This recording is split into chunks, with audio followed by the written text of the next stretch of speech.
Hi everybody, welcome back to day 7 of our Pantry and No Spend Challenge.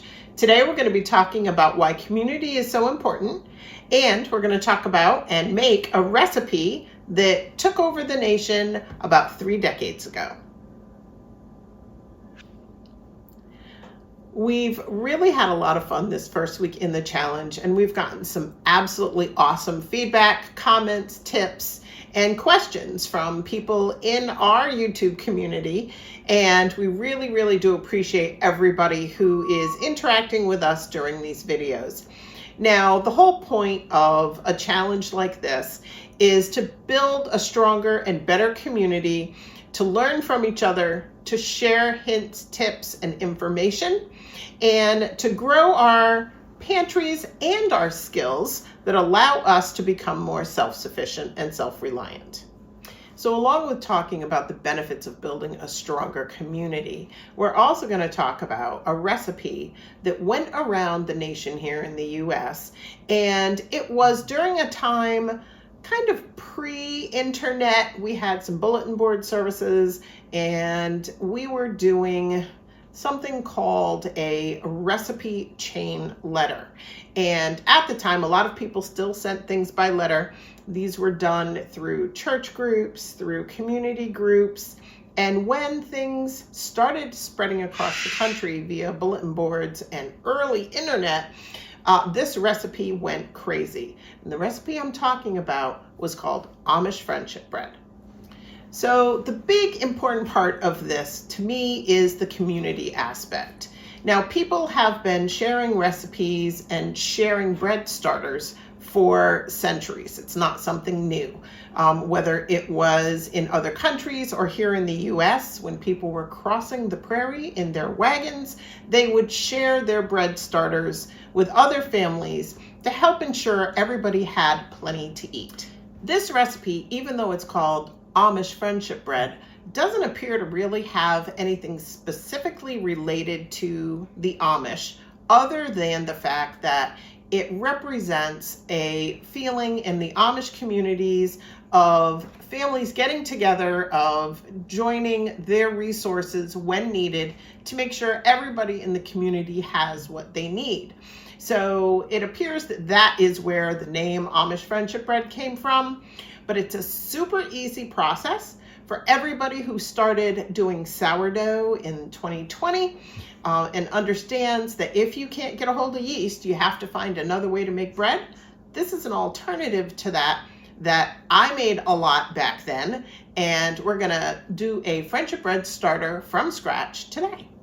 One thing that made this recipe very popular back in the 90s when I was making this weekly and bringing it with me to work and giving it to everybody I knew was the fact that it only took 3 ingredients. It wasn't something that took a lot of your time. You start with a cup of flour, a cup of sugar, and a cup of milk. And it's a 10-day process. But unlike sourdough, you don't have cast off every day that you need to do something with. At the end of the 10 days, we have our amount that we're going to use ourselves, and then we have some that we can either keep to go through another round, or we can give away to friends if we want to. Or you even have the option at the end of your 10 days of using it all and just making a lot of bread, giving it away to friends, or throwing it in the freezer. Now, what do I make this in? I'm going 90s style, and I'm using a Ziploc bag. Everybody did it in the Ziploc bag. The funny thing was you squished the bag on day 2, day 3, day 4, and you got to get your frustrations out by mashing and mushing up the bag. And a lot of people might want to use something like a half-gallon canning jar or a crock to do it in. You're going to loosely seal it, and I'll start getting some of these ingredients into the bag and we'll show you what it looks like. I've pre-measured out 1 cup of all-purpose flour, 1 cup of granulated sugar, and I'm using a cup of whole milk. Now, the reason that I'm using whole milk is I want the extra fats that are in a whole milk. I haven't tried making this with a 2% or 1% milk, so I can't say how well that's going to work. We're relying on natural yeast production, natural fermentation. So that's why we're not using yeast. So easy as it is. Step 1, put in your flour. Step 2, put in your sugar. Step 3, which is the potentially messy one, is put in my 1 cup of milk. And then I'm just gonna take my bag, and I'm not gonna seal the top, but I'm just gonna squish it together, hold it by the top, use one hand. And all I'm doing is mashing together the ingredients. And you wanna do that until, like you can see a little flour here, so I'm gonna mash a little bit more. I'm gonna turn it over and I'm gonna mash some more. Just until my ingredients are well mixed. A couple minutes, just work it through with your hands. Now, if you're doing this in a bowl or another container, make sure you're using a plastic or a wooden spoon. Just like I said, no metal bowls. You don't want to use metal spoons either. It's a fairly simple process to do. This might be something fun to do with the kids. They can really get in there and mash the bag and have fun with it, or stir in the bowl if you're using a bowl. Now, if you're going to use a bowl, make sure that you cover it loosely, either with like a tea towel, or if you put plastic wrap on it, don't really adhere it to the sides. You want to give it a little bit of room to breathe. And that's it. That's the process. I'm just going to zip the bag almost all the way, but not quite. I'm going to leave a little bit of room here. This also allows, as the fermentation builds up, for it a place to burp, so it doesn't expand the bag and have the bag rip open. So the next step is I set this on my kitchen counter, just like that, and it sits there. Now day 2, 3, 4, and day 5, all we're gonna do is pick up the bag, we're gonna mush it and mash it, and just like sourdough, you may see it start to bubble, and that means it's fermenting, and that's exactly what you want. Now on day 6, easy, all we're gonna do is add 1 more cup of flour, 1 more cup of sugar, and 1 more cup of milk. We're gonna mash it all together again. We're gonna cover or close it most of the way again, leave it on the counter. Day 7, day 8, and day 9, again, you're just gonna squeeze it and mash it and mush it and give it a hug, give it a cuddle, give it a squish.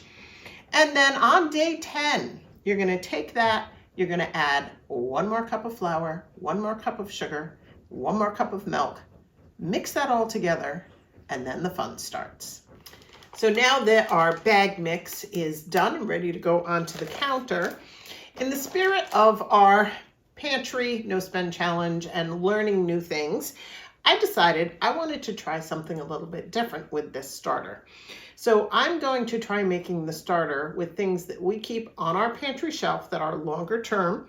I'm still going to use a cup of flour.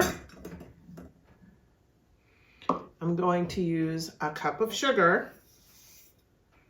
But instead of a cup of milk, I'm going to use some of this whole milk that we freeze dried and jarred and have on our pantry shelf. So that is going to be 1/3 of a cup of powdered milk. Now, I wanted to try this for a couple different reasons. 1, curiosity. 2, I thought it might be cool if I could make up a mix like this, put it in a jar, have it on my pantry shelf, either for myself or to give as a gift. Now, if I was going to do this to give as a gift, I'd put it in a much smaller jar.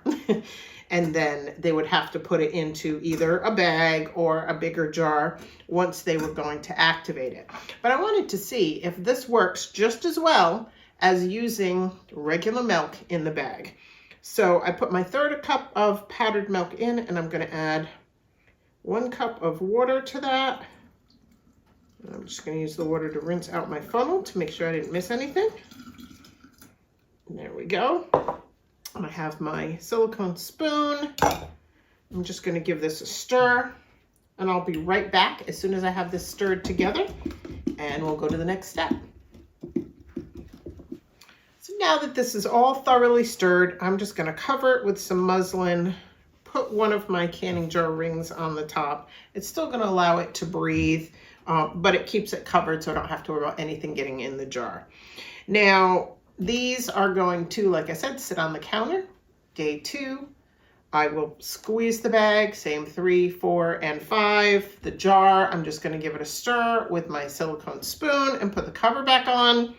And then I'll try to give you an update on day 6 at where we're at. And then we'll get back together day 7, day 8, day 9, again, squeeze and stir. And day 10, we'll get together and we'll make some Amish friendship bread. So traditionally, our starters, now that we have both of them made, need to be named. So put in the comments 2 different names, because each one's got to be different, and let us know what you think our starters should be named. Steve is going to be the one who's going to pick the names from those that are given to us. We'll shout out the people whose names we picked, and that will get these starters underway. If you've made Amish friendship bread before, make sure you leave a note in the comments. If you have a favorite recipe you use your starters for, let me know. We'll see what we can make ours into when we hit day 10. Remember, we always love to hear from you. Any comments, any questions, make sure you leave them at the comment section in our videos. And until next time, everybody, have a great day, and we'll see you tomorrow. Bye.